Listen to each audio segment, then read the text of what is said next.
lühidalt öeldes tere. Siin ruumis on kõik Tallinna Linnamuuseumi kolleegid, ehk et me oleme kõik Linnamuuseumi töötajad ja tere, astuge ka edasi. Ja tänane ja suur aitäh, et te tulla saite. Nüüd tänane loeng on initsieeritud sellest, et me oleme käivitanud Tallinna Rahvaste Muuseumi kontseptsiooni muutmise protsessi, ühelt poolt nime muutmise protsessi ja me näeme iga päev, kuivõrd keeruline on seda kõike kommunikeerida. Siis tekkis meil teema, et ka siin Peetrimajas on osa ekspositsioonist väljas juba aastast 2016 ja et võib-olla tänane tonaalsus oleks natukene teistsugune. Ühesõnaga, ja selle kõige foonil, me vajame, ühest küljest muidugi me võime käituda äärmiselt enesekindlalt, öelda lihtsalt, et nii on ja kõik, aga me vajame ka natukene niisugust sisemist enesekindlust võib-olla ja selle jaoks siis me kutsusime David Vseviovi rääkima, et kuidas tema näeb seda tänast hetke ja seda, kuidas peaks rääkima keerulistest ajaloo teemadest. Nii, ja siis ma saan aru, et me räägime natukene rohkem filosoofilisemalt, et me ei too näiteid mitte konkreetselt sellest ekspositsioonist. Ja siis küsimused on ka vist teretulnud, eks ole ju, vestlusvorm, nii. Head kolleegid, aitäh, et kutsusite ja loengut muidugi ei tule. Hea juhul on see mõttevahetus selle pärast, ja ma alustaksin kohe ketserlikust mõttest. Probleem ei ole ju mitte Peeter Esimeses. Probleem ei ole mitte Pätsis. Probleem pole nendes ajaloolistes isikutes. Probleem on meis. Ja nüüd, kuidas selle probleemiga hakkama saada? No ühest küljest ma soovitaksin teile seda, mida te ühe variandina välja pakkusite, säilitada rahu. Ja vahetevahel need reaktsioonid võivad olla ju üllatuslikud. Mul on au juba 28 aastat teha ühte iga pühapäevast raadiosaadet. Ja ma olen saanud lisaks erinevatele reaktsioonidele ka näiteks kirju variandis kaua ma ülistan Stalinit, kaua võib Brežnevit kiita ja nii edasi. Sa võid 15 aastat tegeleda sellega, et sisuliselt avad selle ajajärgu julmust, absurdsust, mõttetust ja keegi saab ikka aru, et sa tegeled konkreetselt Stalini ülistamisega. See oleks võib-olla esimene niisugune moment. Nii et sellest, head kolleegid, te ei pääse. Midagi pole parata, astub keegi ikka sisse ja ütleb miks. Ja see on oleviku probleem. See on meie probleem. See ei ole nende mineviku tegelaste probleem. Nii et midagi pole parata, sellega me peame teiega lihtsalt arvestama. See on esimene moment. Nüüd teine, millele võiks ju ka tähelepanu juhtida, see on, kuidas me suhtume minevikku. Erineva ajastu olevik on ju kogu aeg andnud mingisuguseid hinnanguid minevikule. No me teiega kõik teame, et sageli järgneva dünastia faaraalasi kõik eelkäijate kujud maha lõhkuda. Ja lähemast ajaloost me ju kõik teame, mida tehti Stalini ajal nende fotodega. Ja need on ju klassikalised pildid, kus alguses seisab 7 inimest, siis 5 inimest, siis 3 inimest ja lõpuks on alles ainult Stalin. No seda teed valida ka ju ei tahaks, paratamatult. Ja ajaloo kulgemisega on üldse nii, et kui me oleme jõudnud kuskile punkti, see ongi erakordselt huvitav tegelikult. Ja kui see punkt on tinglikult aasta 1983 ja mina olen seda võrrelnud nagu mingisuguse raudtekaardiga. mis olid ju omal ajal igal pool raudteejaamades. See kirjeldab nagu seda teekonda, mida see muuseum teeb, ta kirjeldab mingisugust mineviku teekonda. Ja nüüd, kui seda kuidagi kokku võtta variandis Eesti, siis sellel tinglikul 83. aastal see teekond oligi objektiivselt, noh, need punktid, valime sealt midagi välja, Narva kommuun näiteks, Kingissepp. Nad tõidki meid sinna punkti ja siis oli igati loogiline, et ekspositsioonis olid need sõlmpunktid, need persoonid kajastatud.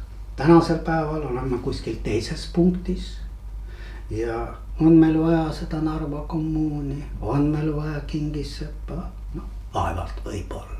Või mingisuguse kuskil kõrval nähtusena. Nii et ka see on paratamatu. Nüüd, mis on minu meelest üks väga oluline verstapost, see ei puuduta nüüd selle hoone ilmselt ekspositsiooni, vaid laiemalt. Ma arvan, et me võiksime ikkagi ühe alusena võtta kindlasti Eesti Eesti riigi tekke aastanumbri.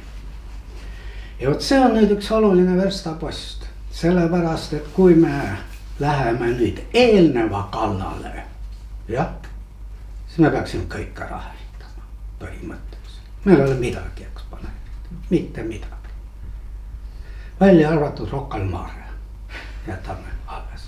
No on ju nii, jah, on ju nii. Kui me ei taha Peeter Esimest, siis milleks meile seda Kadrioru lossi, mida me uhkusega kõigile näitame ja nii edasi. Nii et vot see oleks nüüd nagu üks verstapost ja minu meelest sellega on kõik selge. Ja see, mis vahetevahel siin ja seal aset leiab ja ma olin täiesti rabatud, et niisuke institutsioon nagu Kapo peab vajalikuks sõna võtta küsimuses Bellinghauseni ausammas. No lõpetage ära, püüdke tänasel päeval spioone ja jätke see Bellinghausen rahule. Sest see ei ole mitte panus kuskile Vene, see on ju küsimused ja miks võib ka Tartus Piragov alles olla. Sest see on panus maailma kultuuri lukku, on ju niimoodi, või maailma teaduslukku ja see on nende inimeste väärtus. Kui me võtame mingid muud kriteeriumid aluseks, siis veel kord peame kogu selle otsa, mis eelneb aastale seal tinglikult 1918, kriipsu peale tõmbab. Ja ongi, mis vahet seal on? Kas need hooned on põhimõtteliselt ehitatud ühtede või teistel pool? No see oli üks niisugune uit mõte. Nüüd järgmine oluline moment ja vot siin ei ole midagi parata, see haakub sellega, mida ma sissejuhatavalt mainisin, need on emotsioonid. Ja minu jaoks on see suur mõistatus, miks me minevikku suhtume nii emotsionaalselt. Me võime lüüa käega kõikvõimalikele hädadele, pahedele olevikus, aga minevik meid kuidagi nii erutab. Täiesti arusaamatu, miks see nii on. Ma ei tea, miks see on nii, aga see nii on. See nii on. Inimene võib rahumeeli näha midagi tänaval, midagi šokeerivat ja siis ta astub sisse teie muuseumisse ja ta on nii erutatud, et ta näeb seal 5 nurka näiteks. Või midagi sellist, ma ei tea, ei oska. Nüüd, no ma ei tea millest, ma pean täna nii väsinud. Aga üks väga oluline moment, millele, no mis seletab võib-olla või annab võtme väga paljude asjade mõistmiseks, see on, tegelikult need väga paljud asjad lähevadki oma juurtega kuskile antiiki sinna aega. See on meie ja nemad. Vaat mis on meie ajalugu ja mis on nende ajalugu. Ja meil on väga raske siin mingeid piire tõmmata, peaaegu et võimatu. Ja eriti mis puudutab seda varasemat aega näiteks. Järgmine moment, ma lihtsalt markeerin mingid momendid ja ma veel kord, see ei ole mingi loeng, me võime lihtsalt natukene mõtteid vahetada ja siis vaatame, võib-olla tekivad mingisugused ideed. Väärtuspõhisus, mis asi see on? see ei saa. Me olime esimesed, kes Nõukogude Venemaaga sõlmis lepingu.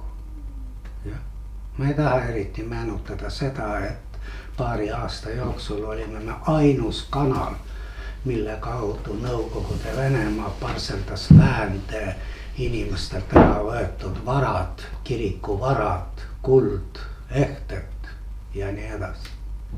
Ei räägi sellest, ei ole eriti meie ajaloos. Mida me Judenitši armee sõduritega tegime, ka eriti ei räägi. Ei ole. Nii et muidugi, see ei anna meile mingi alibi, aga lihtsalt teadmisena, et see on nii. Nüüd kõik on ju mingites kontekstides ja neid tulebki käsitleda kontekstides, teisiti seda teha ei saa.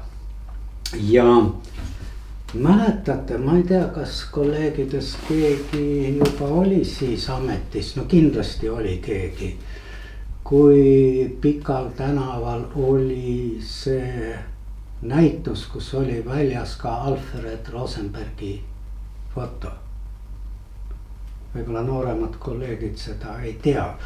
Ta oli vist Eestis või Tallinnas sündinud väljapaistvatele inimestele, jah, pühendatud näitus, tekitas väga terava poleemika, jah, sest fakt on fakt, sündis Tallinnas, jah, nagu ei ole vaielda. Aga mis on siis ja sellega või see võiks olla ka üks lähenemisnurk, et noh, headus kurjus. Sina ajaloomuusiumise püsiekspositsioonis olevad need esemed või? Ei, need olid fotod. Minu meelest aga olid. mingid esemed olid ka ajaloo seal muusiumis ja mis püsiekspo tuli?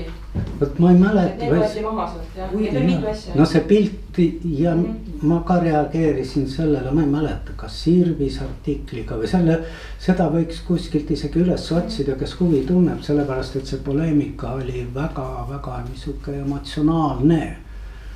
Aga see oli tegelikult Maarjamäe lossi uue ekspositsiooni avamine ja siis oli Sirje Karis oli just ajaloomuuseumi juhataja, ma mäletan, kuidas tema oma kehaga viskus selle selgituseks välja, et see oli jah päris siuke. Aga Pikal tänaval oli ka esemed minu meelest oli Pikal tänaval, mina nägin teda pikalt ja mitte, ta oli ikka piltidena, fotodena, ta oli fotodena väljas. No esemed võisid ka olla, võib-olla olid mingid erinevad asjad. Antud juhul oli küsimus fotodes ja jällegi see on küsimus samastumisest, õigus, kellega me tahame samastuda, kas me tahame headusega või me tahame kurjusega.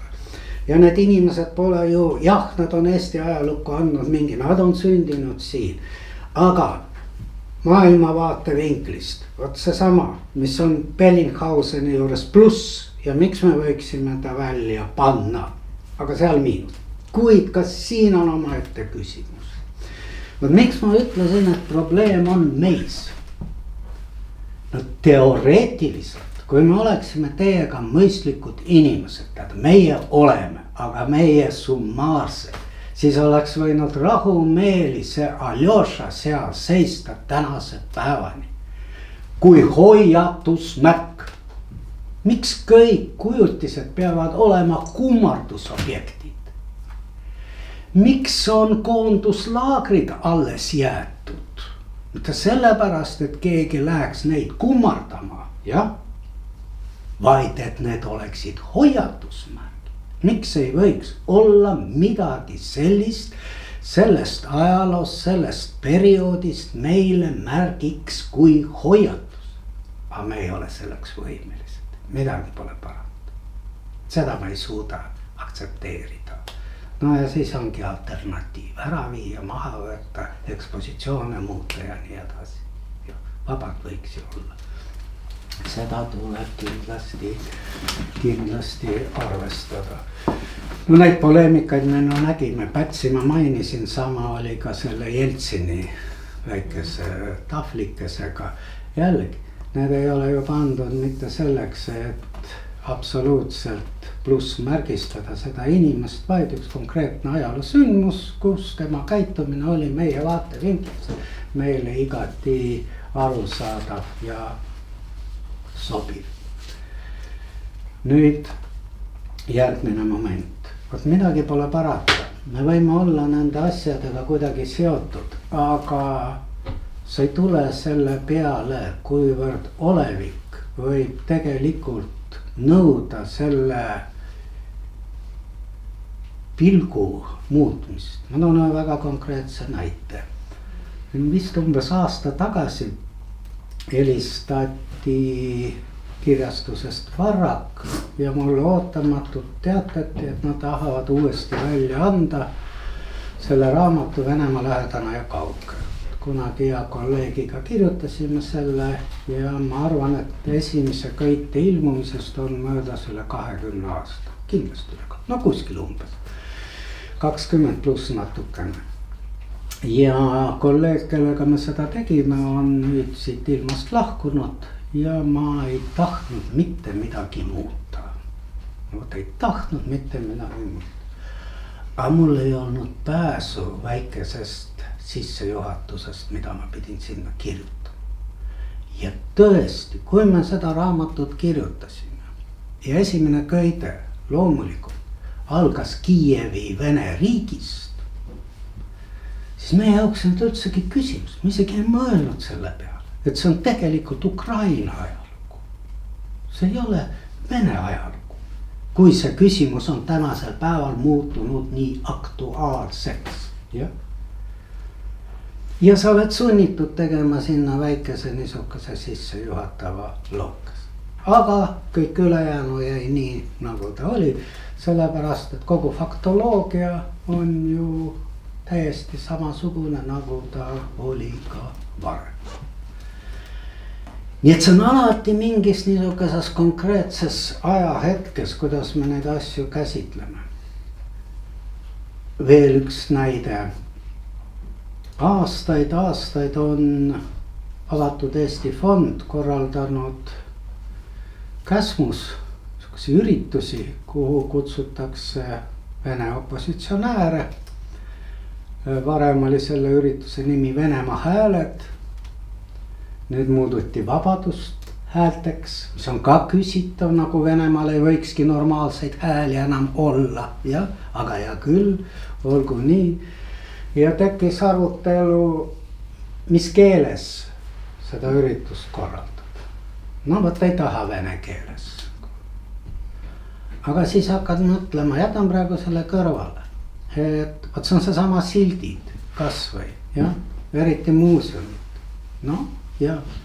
Aga kui me tahame tutvustada Eesti ajalugu ka venekeelsetele inimestele, no siis miks me ei võiks neid silte sinna panna. Sama oli ka nende diskussioonidega, mul oli lihtsalt au neid modereerida mitmeid aastaid. Ja siis hakkad mõtlema, et kas sa tahad siis selle keele ära anda ainult tinglikult Putinile. Kas ainult tema siis, kui meie seda üldse ei kasuta. Ja see on jälle üks niisugune lähenemisnurk ja kuidas me sellesse suhtume. No ma ei tea, kõik me teiega ju oleme sellega kursis, et Peeter Esimene polnud kaugeltki siidiste kätega valitseja. Peterburi linn on ju ehitatud kontidele, kui palju on seal õnnetuid inimesi, kes surma said selle idee elluviimise nimel. Aga kas see nüüd peaks tähendama, et me peaksime selle Peeter Esimese maja sulgema? Kindlasti mitte. Ja veel kord, mis vahet siis seal on, kas meid valitses Rootsi kuningas või Vene tsaar, ja kellest hiljem saab imperaator. No ma ei tea, nii palju sissejuhatuseks. Teeme niimoodi, et kas küsige midagi või andke andeks, mul olid täna ühed mingid protseduurid ja mul on aju keemiat täis, nii et ma eriti ei saa aru, mida ma räägin, rääkimata sellest, mida ma tahan rääkida. Nii et aidake mind, me oleme kolleegid. Kui te oleksite üliõpilased, ma võtaks ennast kokku, aga teiega ma ei viitsi. Teiega ma ei viitsi, jah. ja üleeile tulin Brüsselist tagasi, mis oli omaette elamus. Ma ei olnud seal varem käinud, et igas mõttes elamus. Kui nüüd mingile kohale, paigale, majale omistada hoopis mingisugune teine kontekst, nagu te ütlesite, et noh, näiteks võtame hüpoteetiliselt, et see on kui hoiatusmärk, see on kui mingi oma aja okupatsiooni sümbol. Kas see muudaks siis midagi? No veel kord, kuna kõik sõltub just sellest, mis on meie peades, siis meile seda silti vaja ei ole teiega. Mõnele inimesele ei aita ka see silt midagi. No näitena ma kunagi tegelesin natukene selle sõjajärgse Sillamaa sünnilooga. Paljud on Sillamaal ju käinud. Ja võtke Sillamaa hoonetelt maha kõik need nõukogude viisnurgad ja muud asjad. Mis mõtet sellele? Siis pole sellel linnal üldse mingit mõtet. No on ju niimoodi. Las ta olla. Las ta olla näide selle ajastu arhitektuurist, ükskõik millest. Sellest ma ei taha pikalt rääkida, põhimõtteliselt.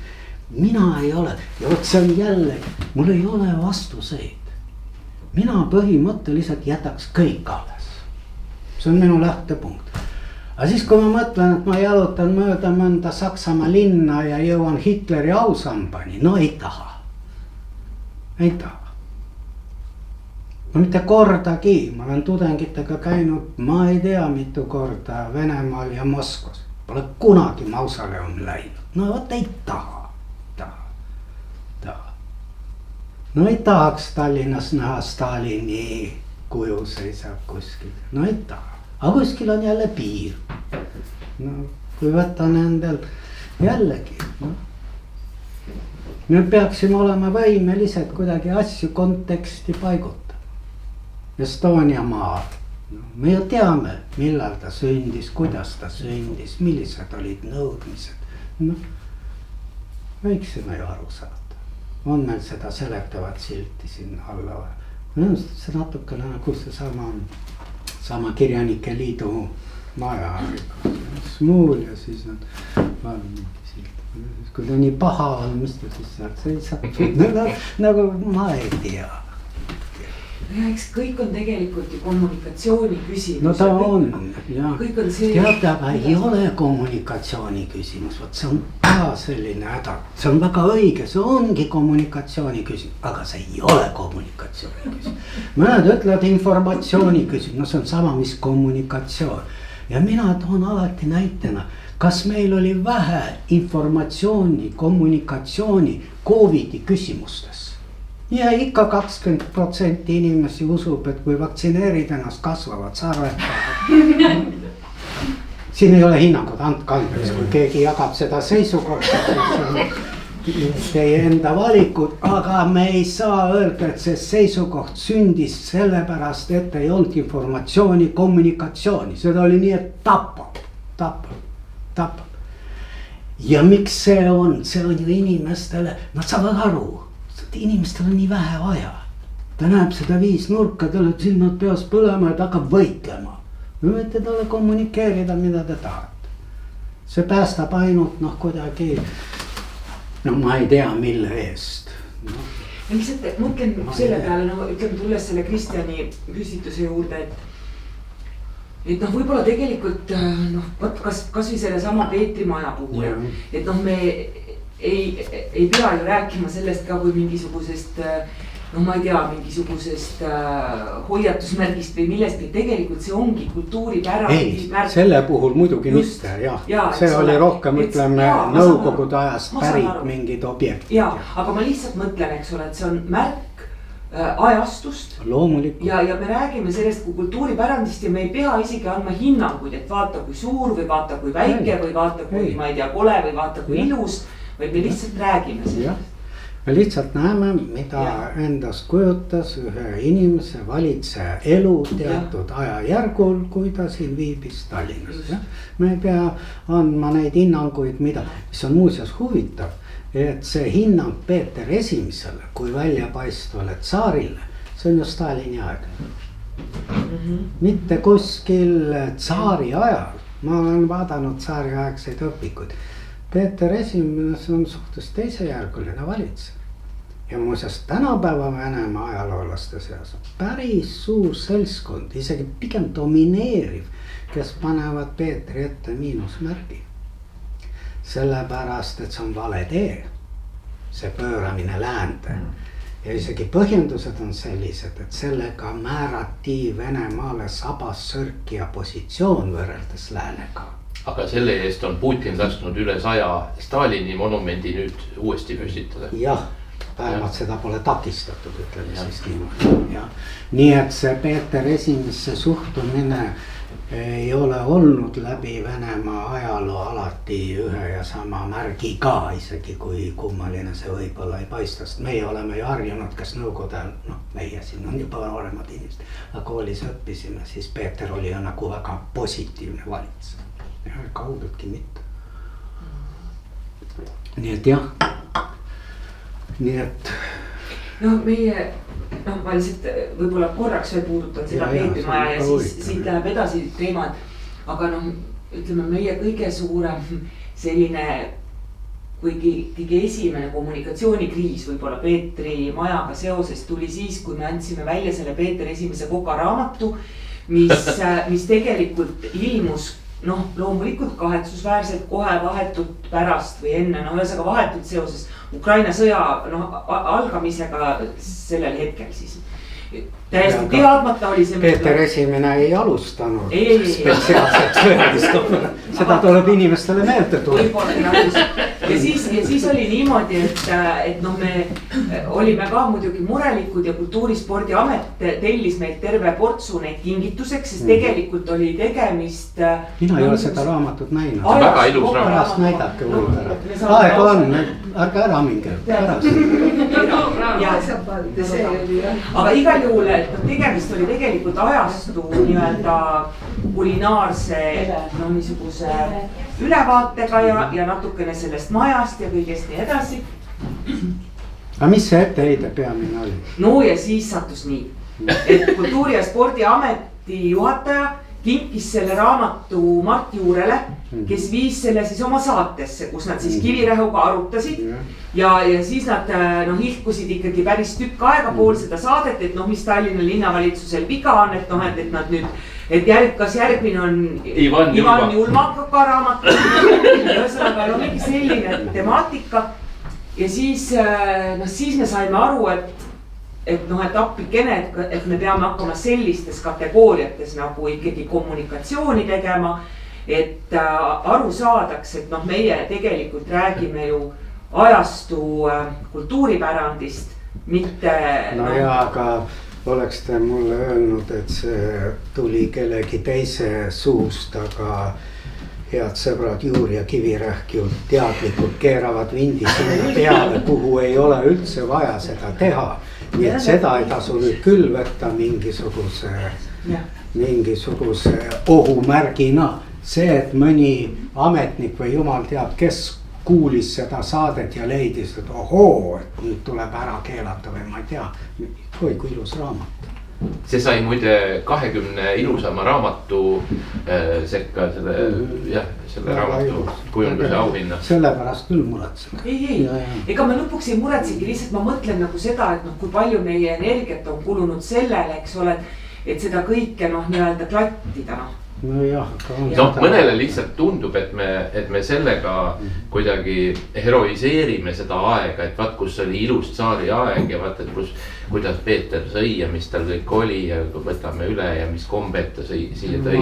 Et minu küsimus enne pigem oli võib-olla see, et kui me hüpoteetiliselt mõtleksime, et kui Tallinna Linnamuuseum loovutaks Peeter Esimese maja okupatsioonide muuseumi filiaaliks, siis see omandaks hoopis teise nime, eks ole. Ja siis keegi ei küsiks, et aga miks see on ja mis asi see on. Siis see omandaks täpselt sama vormi nagu KGB kongid või need vangilaagrid, eks ole. No aga siis on meil okupatsiooniaegne keskaeg, okupatsiooniaegne uus aeg. Sest et Kikind ja Köki kindlustuste muuseum on samamoodi mingi okupatsiooni aja. Just nimelt. no veel kord, siin on see piir, nagu ma mainisin, Eesti riigi sünd. Alles siis me võime hakata üldse arutlema teemal okupatsioon. Enne seda, ja Peeter kuulub sinna ajastusse, pole mõtet seda teemat üldse puudutada. Sellepärast, et me ei saa, okupatsioon see ikkagi tähistab mingisuguse riigi eksistentsi lõppu, selle alla neelamist teise riigi poolt. Me ei saa rääkida eestlaste riigist enne aastat siis 1918 ja nii edasi. Nii et siin ei ole üldse midagi rääkida. Aga see teema ei valda ainult, ütleme, Eestit ja Venemaad ja selles mõttes, see on Ameerikas täpselt samamoodi. No praegu ju igal pool, ausambad, Kolumbused, nii edasi. Et tõmmatakse neid Ameerika asutajate neid ausambaid samamoodi maha, sest et nad Euroopas täpselt omandanud orri. Belgias on neil küsimuseks, kuna Kongo oli ju Belgia koloonia, siis selleaegsed valitsejad ja nii edasi. Aga see võuk läheb nagu nii feministid. Ta käib ju lainetena. See on lai teema.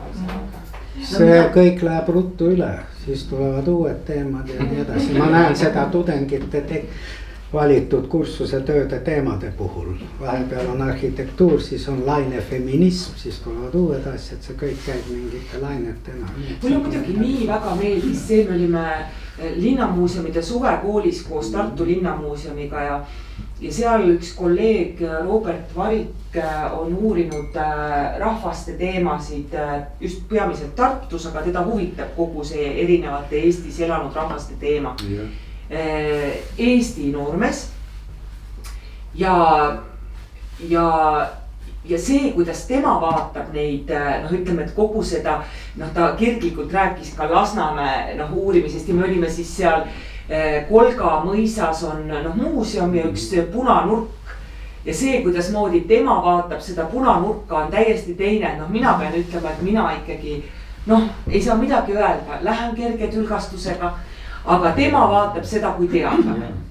Sest ta on noor, ma ei tea, mis aastal ta sündib. No see on paratamatult, see on see põlvkondlik erinevus. Noored inimesed korraldavad igasuguseid pioneeride nende kaelarättidega üritusi. No mina ei taha. Ei, absoluutselt. Nende jaoks seda ei ole. Aga see on paratamatu. See on täpselt see sama, nagu ma loengutes ei saa näitena tuua, kui ma tahan rääkida esimese maailmasõja absurdsusest, sest seda pole mitte ainult julmus. Mul ei ole mõtet Šveiki mainida. Seda pole mitte keegi lugenud. Kuulnudki ei ole. Ja minu põlvkonnas pole ühtegi inimest, kes ei oleks seda tõenäoliselt. See on paratama. Nii see lihtsalt on. Nii see lihtsalt on. Nii et seda me peame ka arvestama, et see ekspositsioon, eriti mis puudutab mitte Peeter Esimest, aga mis puudutab kas või nõukogude perioodi, see räägib hoopis erinevat keelt. Ja ma olen seda ka nende oma raadiosaadete puhul märganud. Kui mul oli Stalin, ma ei saanud, sain. Need kirju tuleb ja inimesed helistavad, aga keegi ei jaganud peaaegu isiklikke mälestusi, sellepärast et see põlvkond on ju peaaegu lahkunud. Aga nüüd ja selle Brežneviga oli nii, et ma mõtlesin, miks ma seda peaksin tegema. See oli alles praegu ja siis raadiojuhid ütles mulle, ei, see oli 50 aastat tagasi umbes. Ja seal tuleb massiliselt kirju. Ja telefonikõnesid. Tasus mul ainult mainida kaseeritud veeautomaati. Kui mul 10 inimest helistest jagasid oma mälestusi. Kes oli kopikat viilinud ja sinna sisse lasti. Kes oli kuidas. Kes oli ainult siirupit lasknud ja kes siit ja sinna. Ja see on paratamatu. Nii et, mis puudutab Peeter Esimest, need kokaraamatud, seda kõike ignoreerige. Siin pole mitte midagi öelda. Mitte midagi. Ma nüüd lähen natukene laiema teema juurde, Tallinna Rahvaste Muuseum. Kuidas teile see nimi tundub? Ma ei tea, ta võib ju olla. Kas teie tahaksite selle asemel öelda midagi muud? Ma ei ole selle peale mõelnud, kas see oli endine Vene. Ja, Tallinna Vene Muuseum. Paar nädalat tagasi oli ta veel Vene Muuseum. Vene Muuseum, jah. No ütleme, see muudatus on loogiline, sellepärast, et kui me juba otsustasime, et me eksponeerime, näitame siin elanud rahvaste ajalugu, siis siin pole elanud ainult venelased. Neid on ju teisi, kuigi meil on ju mõned muuseumid. päris huvitav juudimuuseum on seal koolis ja ma ei tea, kas teistel vähemusrahvastel oma muuseum, no vaevalt, võib-olla kogukonnas on mingid nurgakesed, aga siin on ju päris pika ajalooga rahvakillud, tatarlased näiteks ja miks ka mitte, loomulikult. nii et selles mõttes on see igati loogiline, et kui me juba otsustasime siin elanud teiste rahvaste muuseumi luua, siis ei ole kuidagi põhjendatud, et miks peaks olema seal esindatud ainult vene kogukond, kuigi ta on kõige suurem, aga ikkagi. korraks nii kirjeldan. et selles mõttes see pealkirja muutus on ma korraks kirjeldan siis seda protsessi jällegi, palun peegeldust, et me otsustasime, et me nähes seda, et tegelikult selle muutusega on ka linn olnud väga ettevaatlik. Me pidime küsima, eks ole, nii-öelda luba ja ta on nagu kogu aeg olnud siukene nagu punane ja roheline tuli on vaheldunud niimoodi või kollane on vilkunud, ütleme siis nii. Ja siis lõpuks oli niimoodi, et see toodi nagu poliitilise linnavahetusega toodi see poliitilise teemana lauda. Ja kuigi see oli meil tegelikult väga palju varem, ise olime me selle otsustanud. Aga ja siis nüüd me otsustasime, et me enam ei, ja siis tekkis seal teema just nimelt, et kas see nimi on õige, et kellele see meenutas rahvaste sõprust ja ühesõnaga mingit sellist asja, et seal oli ka ütleme seal koalitsioonipartnerite vahel tekkis seal natukene diskussioon selle nimekuju üle. Ja lõpuks me otsustasime ikkagi, et me enam kauem oodata ei saa ja nüüd rahvuskultuuride nädala raames siis vahetasime selle nime ära. Otsustasime, et me ei tee mingit eraldi pressiteadet, et nüüd on nimevahetus, vaid et tuleb uus näitus ja siis seal selle pressiteate raames me siis taga ütlesime, et selle rahvuskultuuride nädalaga me vahetame ka nime. See uudis viimaste muuseumi uudistena ületas rahvusvahelist uudistekünnist. Ehk et see jõudis TASSi ja veel igasugustesse kõikvõimalikesse Vene uudisekanalitesse. Eesti uudisekanalid üldjoontes seda väga palju üles ei korjanud. Võib-olla Postimees siis ainsana ma märkasin.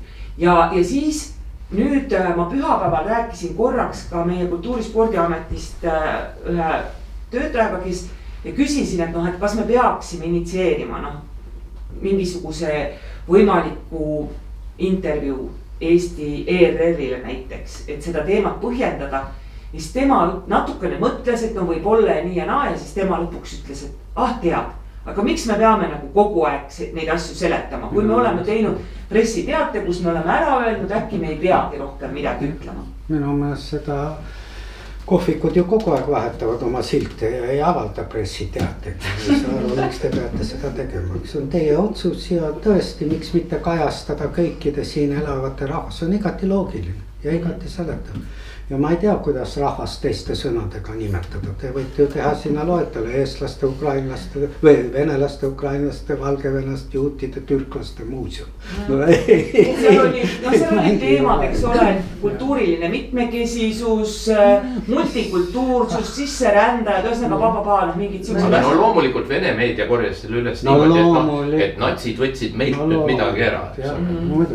Seal ilmselt tagasiside oli ja jäigi just nimelt selle juurde, kes seda koolis, sest noorema põlve kolleeg ütles minule isiklikult, et kaua võib rääkida ja vabandada, et see jättis temale just nimelt nagu meie poolt mingi vabandava mulje, et aga me ju ei kiusa teid, me ei võta teilt midagi ära, et see nagu niimoodi Eesti poolt vaadates oli üks.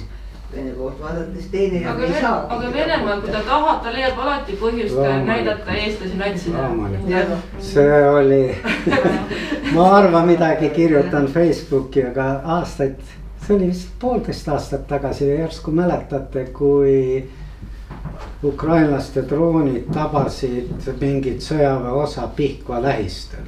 Ja siis Venemaa ajakirjandus, see ei olnud eriti domineeriv teema, aga umbes nii, kas neid ei lastud Eesti territooriumilt.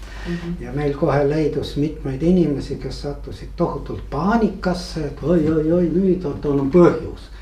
siis ma otsisin üles ühe ilusa venekeelse luuletuse, mille pealkiri on Был бы повод ja seal oli siis pikk luuletus, mis andis siis põhjendused, miks täna viina juua.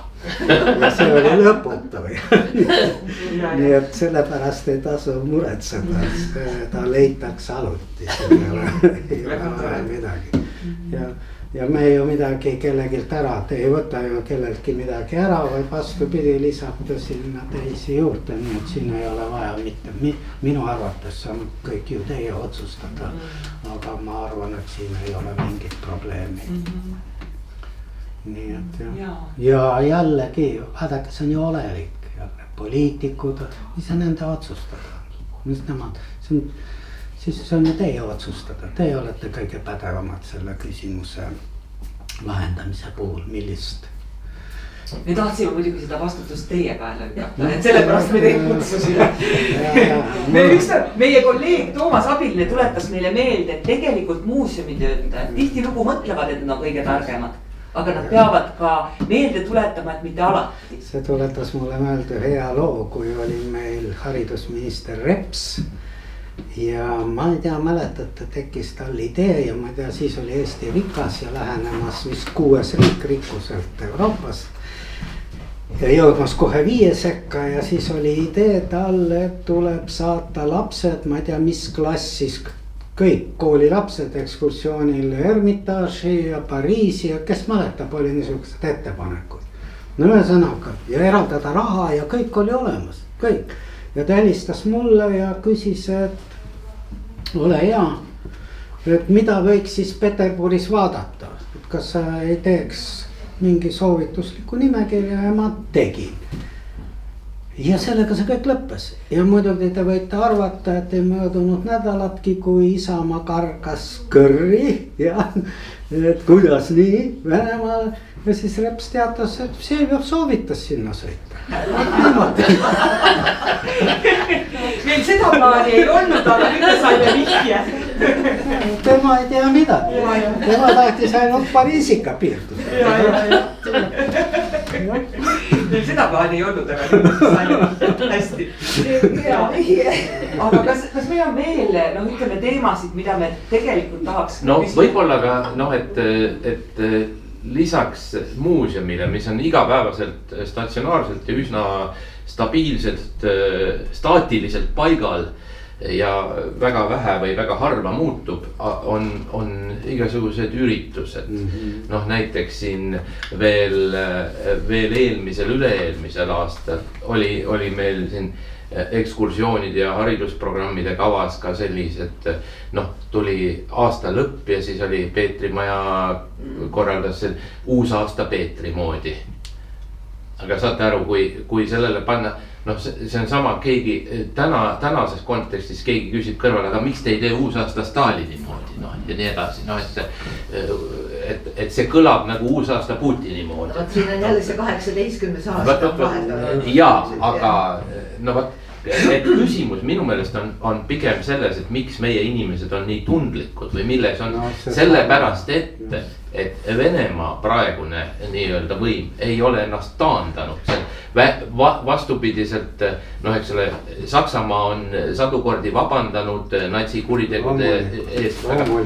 See, mis Venemaal aset leidis aastal 1991, kus tekkis mingi väike võimalus tõmmata eelnevale kriips peale, see jäi ju tegemata. Mitte mingisugust hinnangut.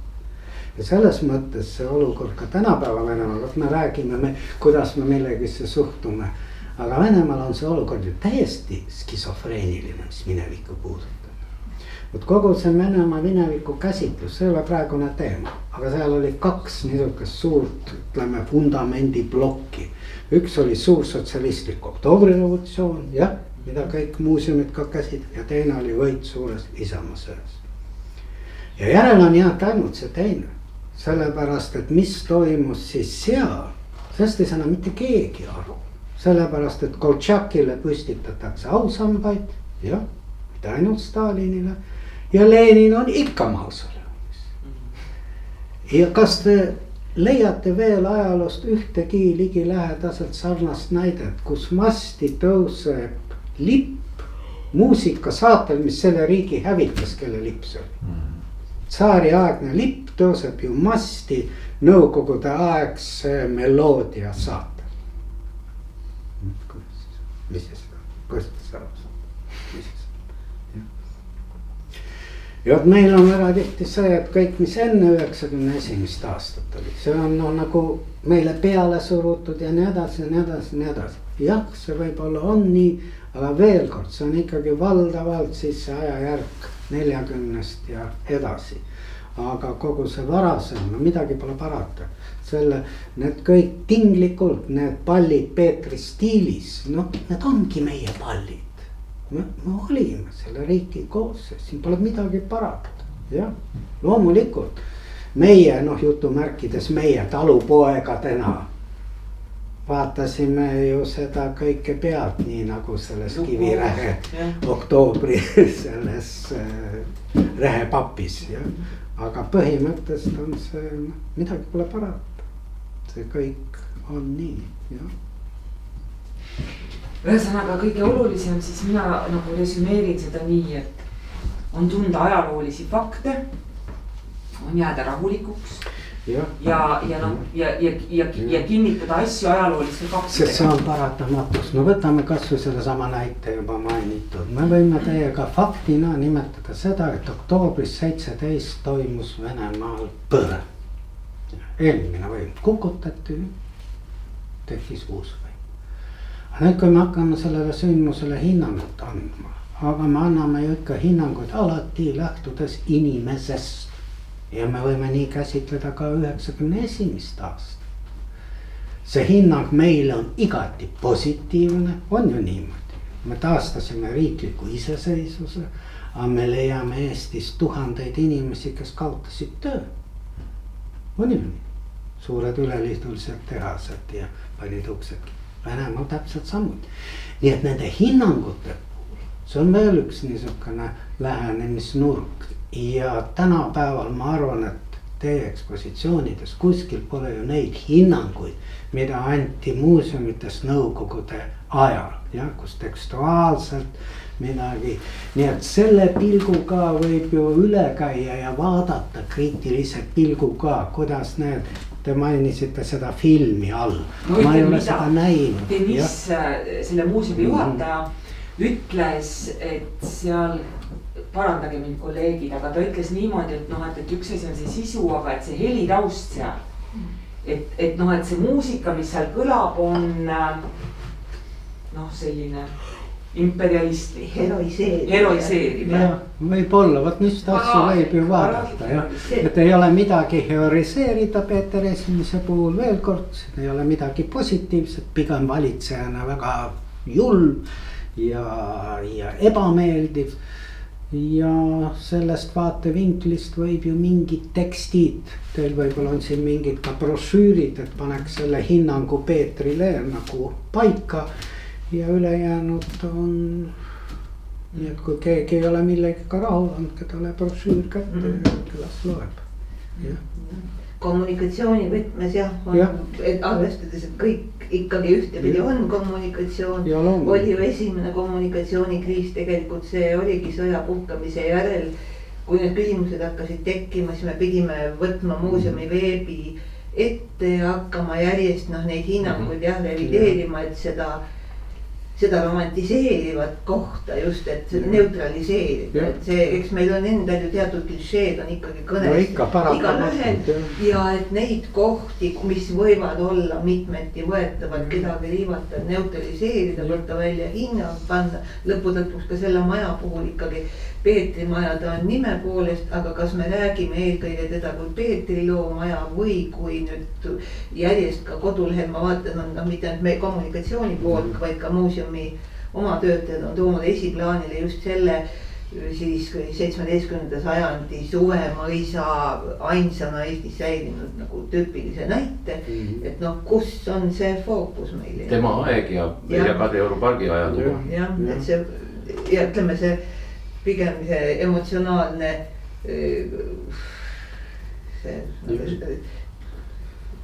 aga seda, kuidas sellest rääkida. Seda saab rahulikult teha ja seda peab tegema, aga see ei garanteeri seda, et kuskil ei leia mingi hull või mõni poliitik, kes tahab selle pealt profiiti lõigata, see on ju kohe ajalehtede esileheküljel. Mina ütlesin, Peetri muuseum tuleb maha tõmmata. No aga siis oleks sama. Sinna klikkidena ja. No sama absurdne oleks, et siis lükkame Kadrioru pargi kopaga no, siledaks. Ütlengi jah, sellised leidub. Aga neil ei tasu tähelepanu pöörata. Homme tekib hulludel ideed väga ruttu muutuvad peale, suur eelis. Tekivad uued mingid luulud ja siis. Nii et võtke neid asju rahulikult. Ma küsiks muuseumi hariduse seisukohast, et ma üsna noore ajaloolasena sain aru, siis kui ma veel ei olnud lõpetanud, et ajalugu ei ole teadus, vaid on rakendusteadus. Arvestades seda, et seda on kasutatud erinevate ideoloogiate nii-öelda käsutuses. Ta on paraku nii jah, aga siin on ka omad objektiivsed seletused, miks me peame ajalugu ikka ringi kirjutama. Ja on midagi jah.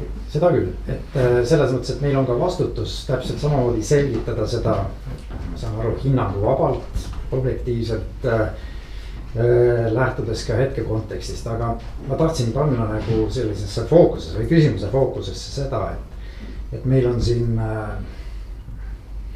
ütleme teatud sellised sotsiaalsed grupid, kes ja venekeelsed, kes elavad suhteliselt suletuna kultuurilises mõttes, et nad on ka teatud oma inforuumis, tähendab seda, et nad on ja see vanem generatsioon on teadagi, millisest ütleme hariduskeskkonnast välja kasvanud, milliste hoiakutega ja see ja nüüd ütleme, et see noorem generatsioon, kes siis ehk siis tänased lapsed, kes on siis nende lapselapsed. Et mis oleks et mis võiks olla see sõnum nendel lastel, et mida me, mismoodi võiks seda nii-öelda hinnanguvaba sõnumit nendeni jõuda, et kas üldse on võimalik, et. No kõik on teine taust saab öelda. Jah. No üldse minevikku peaks käsitlema, pidades kogu aeg silmas mitte minevikku ja isegi olevikku, vaid tulevikku. See on minu jaoks kõige olulisem. No ma toon teile ühe niisuguse näite, kuna me oleme kolleegid. Kui toimus seesama 2007 Aljoša mahavõtmine. Ja kogu see situatsioon oli nii pingeline. Mulle helistati. No rahvapäraselt öeldakse, et helistati sealt ja öeldi, et nende poole on pöördunud veteranid, erinevad veteranid. Ja on omavahel nagu tahtnud kokku saada, et vanemad inimesed, et mis me siis ikka, et püüame siis kuidagi jõuda lepituseni või mingi konsensus ja mulle esitati palve, et kas ma ei läheks seda üritust siis kuidagi sealt modereerima, nagu on tänapäeval moodne sõna. Ma olin siis tunduvalt noorem ja edevam ja millegipärast lasin ennast ära rääkida. See oli vanalinnas, üks niisugune keldriruum ja vanemad mehed. Ja möödus 5-6 minutit, kui oli niisugune tunne, et nad lähevad kätega üksteisele kallale. Ja ma ei teadnud, mida teha.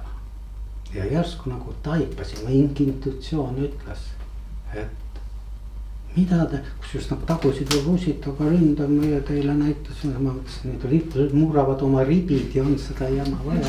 Ühesõnaga täielikus segadus. Järsku taipasin ja küsisin, aga mida te tahate? Kas te tahate, et see kõik korduks teie laste jaoks? Või te tahate, et see kunagi ei korduks? Ja kui te tahate, et see kunagi ei korduks ja ma olin nii endast veel välja, siis rääkige sellest, andke andeks, nii ma ütlesin, kuidas teie kamraadid jooksid verest tühjaks teie kätte, kuidas te seal kaevikutes mädanesite ja siis te näete, et see pilt on absoluutselt sarnane. Absoluutselt sarnane, seal pole midagi vaielda, see on ühesugune. Ja kas te tahate, et see korduks? Kui te ei taha, siis rääkige nendest asjadest, kui õudne see on, aga ärge rääkige võitudest. No see on see minu meelest kõige olulisem, mis me, midagi pole parata, see nii on. me jalutame mõnda Euroopa linna ja meil on niisugune tunne, et me näeme pilti sellest, mida on rajatud. Tegelikult me näeme sellest pilti, mis on hävingust alles jäänud. Neid objekte on rohkem hävitatud kordades kui neid, mis on säilinud. Arvestades seda, mis on kõik üle käinud siin Euroopas näitena. Et see ei korduks, see. Nii et isegi, no vot, see ongi see hoiatav niisugune aspekt, jah. Peetri puhul, no ja küll, isegi Peetri puhul võib ju seda öelda. Mis hinnaga on see linn ehitatud, jah. Tuhandete inimeste kontidele. Vägisi aetud sinna talupõle. Ja ka sellele noorele inimesele, kes võib öelda, et meie venelased ehitasime vot teile selle lossi. Aga kui palju teid venelasi selle nimel siis hinge heitsid? Üks venelane nautis koos oma abikaasaga. Aga tuhanded ju hukkusid. Tuhanded. Mille nimel? No ja küll, siin on ilus hoone. Seda lugu ei ole meil üldse tegelikult.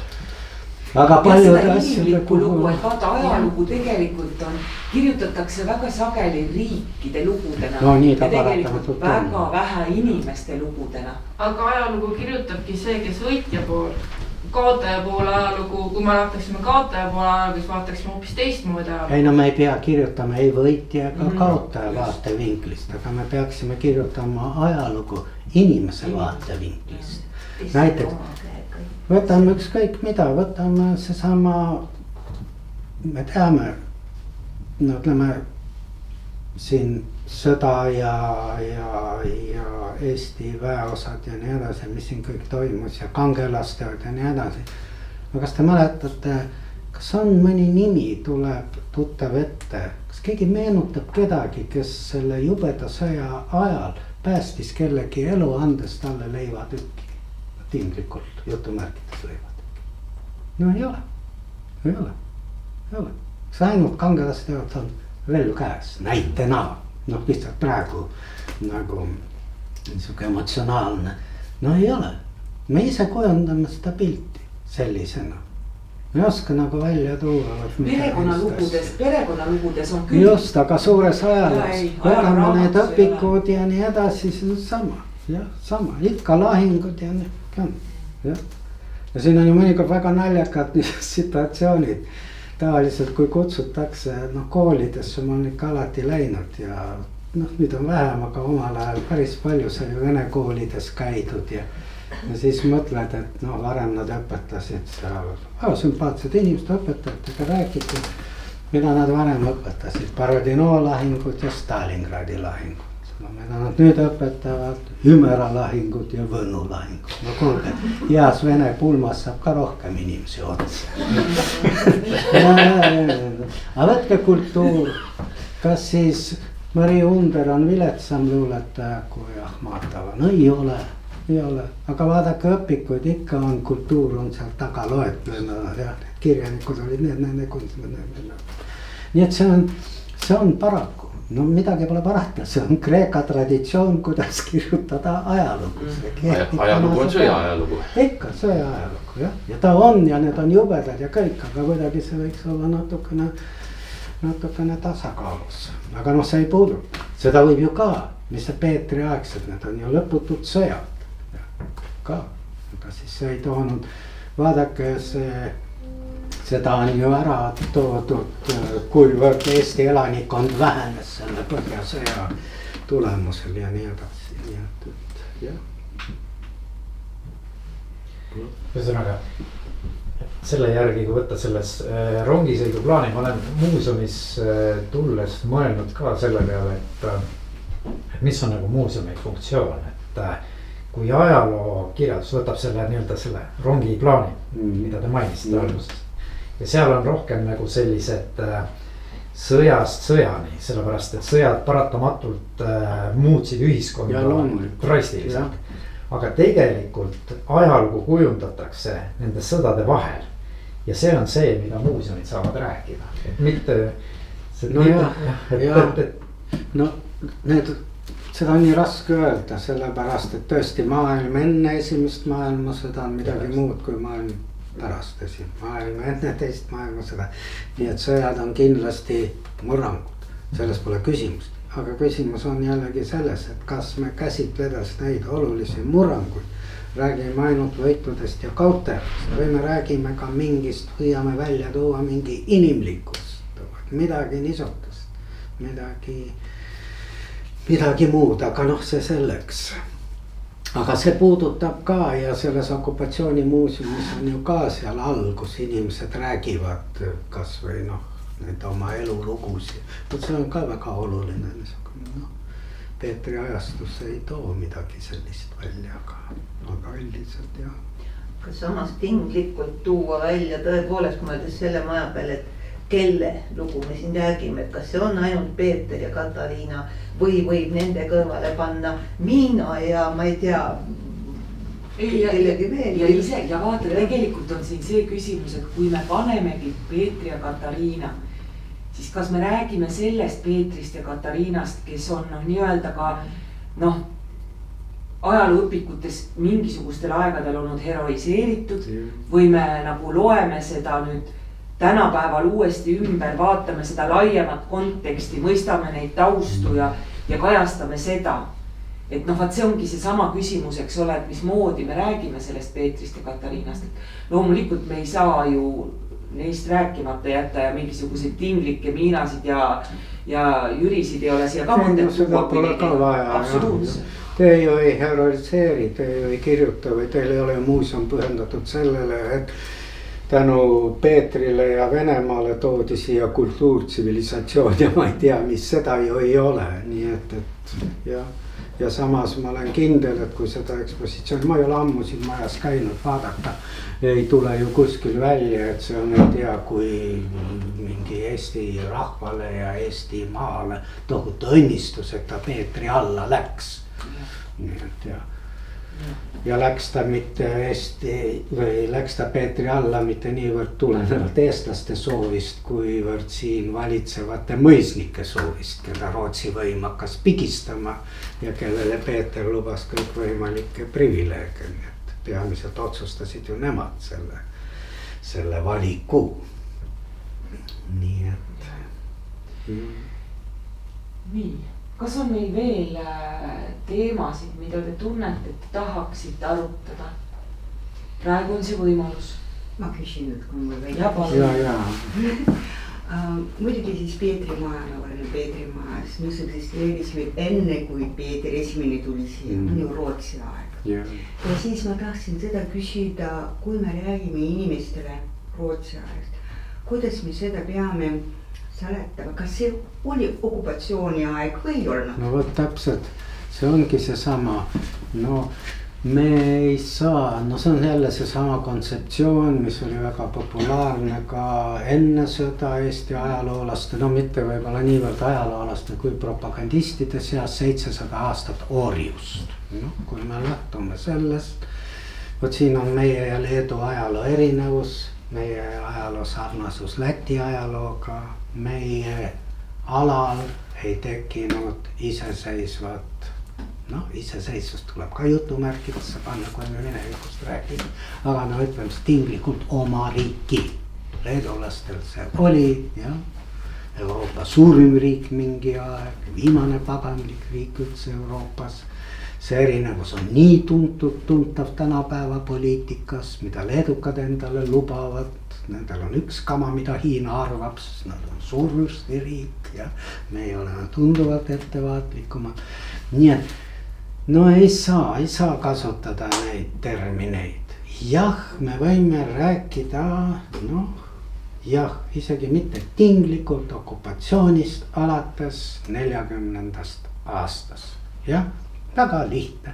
me võtame välja Euroopa poliitilise kaardi aastast 38 ja seal on iseseisva riigina tinglikult roheline Eesti riik. võtame kätte kaardi pärast 41. aastat ja see on üldiselt punane Nõukogude Liit. noh, üks riik on poliitiliselt kaardilt kadunud jäljetult, tähendab ta on okupeeritud ja ta on kaotanud oma iseseisvust. see on nii lihtne, see ongi kõik. kui me võtame kõikvõimalikud Euroopa kaardid, alates varasemast ajast, iidamast Aadamast kuni aastani siis 1918. Me kuskil ei leia Eesti riiki, me ei leia seda. Ei ole midagi sellist nagu Leedu suurvürstiriik või ükskõik milline Euroopa riik. Jah, ta võib olla killustatud, ei ole ainult kohe Prantsusmaa on seal, Burgundia on veel mingid, aga siin ei ole midagi. Siin ei ole midagi, mis seondub. Siin seda riiklikku võimu alates 13. sajandist on teostanud võõrad, mida me võime ju nimetada tinglikult okupantideks. Kuigi see on jällegi midagi sellist, sellepärast et määratlus rahvus on ikkagi 19. sajand. Mitte keegi Prantsusmaal, seda on prantsuse ajaloolased kirjutanud, mitte keegi Prantsusmaal elades kuskil külas aastal tinglikult 1867 ei suutnud öelda, et ta on prantslane. Mis asi ta oleks? Selle küla elanik. Täpselt samuti ilmselt nagu eestlane samal aastal nimetas ennast selle küla elaniku. See on liiga suur abstraktsioon, see pole olemas. Aga kui sa elanikuks ei nimetanud, siis sa võisid ennast nagu oma religiooni kaudu. Jah, ükskõik. Muuseas religiooni kaudu defineerimine on veel tsaari rahvaloenduses 19. sajandil, kus ei ole rahvus, kus on õigeusklik, juudiusku, luterlane ja nii edasi, nii edasi, nii edasi. Seda peetakse tunduvalt olulisemaks. Nii et see on ka tingimus, ega rahvusest ei räägitud, kui eestlastele maad jagati kuskil 19 lõpus. No kui need tekkisid, need asundused seal Siberis igal pool, vaid astuge õige usku, see oli määrav. Nii et jah, usk on oluliselt, tunduvalt määrav. Nii et jah, niisugune pikk vastus, aga ei anna rääkida kolonialismist ja kuigi see on jälle üks moodne teema tänasel päeval, kui te oma naabrit Kumu vaatate, siis järjepanu on igasugust kolonialismi näitused ja nii edasi. See on praegu väga in ja pop teema. No, aga hakata nüüd seda Peetri maja ümber nimetama Peetri aegse kolonialismi muuseumiks on ka küsitav, ei ole vaja üle pingutada. Just. Ja, nii et jah. Nii, vaatan veel siin ringi, kas on, kes tahaks? Mul on küsimus. Ja vabalt, kellel on vaja ära minna, siis. Ei, küsimus tuli seal. Ja, ei ma. Nostalgia, kas see on part, kas muuseumi töötajatele on see lubatud või näiteks. Nostalgia. Materiaalsed pärandid, et kus on see piir teeles ja ajaloogu vahel ja siis meie sellise emotsionaalse käsitluse vahel. Liisa on kogude osakonnast lihtsalt. Ei kindlasti, kuidas siis ilma emotsioonideta, neist meil ei ole ju pääsu, muidugi. Aga kui me käsitleme selle keerulist pärandit näiteks, et meil on päris palju esemeid, mis on pärinevad nõukogude ajast, et mida teha sellega, et kui me näitame, ma ei tea, mingid eset vitriinis ja siis tuleb külaline ja tal endal ka tekivad kas selline kibemangus nostalgiline tunne või vastupidi mingisugune selline nagu ärritumine. Ma arvan, et ärge kartke, et tekib ärritumine, no on mõned asjad, mis võivad ärritada, see on selge, aga üldiselt, mis puudutab minevikku ja seda nostalgiat, lugege mälestusi, kuulake minu ealiste inimeste meenutusi Nõukogude armeest. See on ainult naljalood, mis seal aset leidsid. See oli ju täielik õudus 2 aastat pärast ülikooli. Aga mina jutustan naljakaid lugusid sellest ajast, millised jaburused seal aset leidsid ja kuidas trotuaare värviti ja nii edasi. Sama on ju nende asjadega. Ja vot see on see näide, mille ma tõin. Et tasus mul ühes Brežnevi saates mainida kaseeritud või automaati. Kui 10 inimesed helistasid, kuidas veel kord nad seal siis seda kopikat nööriga välja tõmbasid ja lasid. Need tekitavad muidugi positiivsed emotsioonid. Ja sõltumata ju ajast, reeglina meie mälestused noorusajast tekitavad pigem positiivsed emotsioonid. Meile on see nii omane noppida sellest ajast välja just midagi sellist. Nii et ma arvan, kui keegi näeb seal nõukogude aegseid mingisuguseid, no ütleme tavaliselt on väljas need topsid, kuhu riis ja manna käis ja niisugused asjad, siis need tekitavad ainult positiivset emotsiooni. Nii et siin ei ole selle üle, ma arvan, ei tasu isegi. Ja kui on ka mingi niisuke, no mind see suvi vist mind täiesti üllatas, ma ei teadnud, et Seeder, kes oli Isamaa esimees enne, et tal on nii suur nõukogude aegsete plakatite ja asjade kollektsioon Viljandis. Ja see oli vist see kevad, kui ta helistas ja ütles, et ta tahab, kas ta kolis selle kollektsiooni, et tal ei mahu kuskil ära ja kas ta mingis ettevõttes talle renditi mingid ruumid või sai neid kasutada.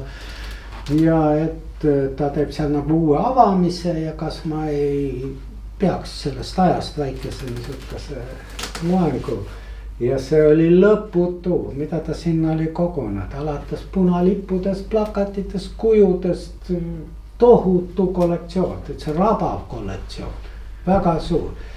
Ja siis see grupp inimesi, kellega me pärast läksime seda muuseumi vaatama, nad olid kõik väga positiivselt elevil. Jah, väga. Sellepärast, et võt need mineviku mälestused reeglina kutsuvad või toovad või. Nii et siin ei ole vaja, ma arvan, üldse muretseda, et midagi sellist on väljas. Ja jällegi, kui on vaja midagi teksti teda täpsustada, no, võivad olla ju ka mingid eksponaadid, ma ei oska öelda. Pealtkuulamisaparaadid või no kõik mis midagi niisugust otseselt, kas või KGB seotud või siis annab ju neid tekstidega lahti seletada. Aga niisugust igapäeva esemed need pigem tekitavad helgeid niisugusi mälestusi. Ja muidugi hea on neid tulla vaatama, kus mõne välismaalasega siis saab neile näidata. No, millist pesu nõukogude ajal naised kandsid, siis nad on väga elevad ja näiteks kui on välis. Võrdlusena, mis neil oli, nii et need on pigem positiivsed asjad. Selge. No nii, kas? Kuulge. Siin hakkab õhk otsa saama. Aga sellest tagasihoidlikust, või täpselt selles mõttes me saime ka tagasihoidliku idee. Teha üks kingitus. Tõesti, suur tänu, aitäh teile. Aitäh. Ja andke andeks täna, mõnikord on niisugune tunne, et oled ise eksponaat ja Peetri-eelsest ajast. Ei, kõik on hästi. Aga jõudu teile ja veel kord säilitage rahu. See on põhiline. Mulle väga sageli helistab juudi kogukonna esinaine täielikus paanikas, sest jälle keegi on kuskil esinenud mingi ma ei tea millega, mis me nüüd teeme. Rahu. Kõikide nende puhul ainult rahu. Ja neist ei ole pääsu. Saate niikuinii, te võite selle muuseumi nime, ma ei tea, ÜRO muuseumiks nimetada. Ja kõige tähtsam tegelikult ikkagi ajaloo tundmine, ajaloo faktide teadmine, sest et siis tegelikult saab ka sellele tugineda. Ma arvan, et teate, mis on teile kõige suurem oht, mitte need üksikud inimesed, kes kirjutavad teile seal midagi või ka kuskil võtavad sõna. Oht on pigem poliitikud, kes nähes võimalust odavat populaarsust, aga tänapäeval pole ju midagi lihtsamat kui sõimata venelasi või Venemaad. Siis seda ära kasutada, seda võib kindlasti esineda, aga sellesse tuleb ka suhtuda. Lõpuks, no kui nad otsustavad, et see silt ei kõlba, no mis siis teha, lõpuks on see muuseum ju nende oma. Ja ma juba ütlesin neile, et siis teeme avaliku nime konkursi. Ütleme, et see on tööversioon, teeme avaliku nime konkursi. Ei, me muidugi ei tee. Ei. Nii kaua. Ei, tehke nende seas see konkurss. Las nad ise valivad. Väga hea. Jah, las nad valivad. Siis saavad teised poliitikud, et nii, et ma olen must. aga jõudu. olgu, tänan. aitäh.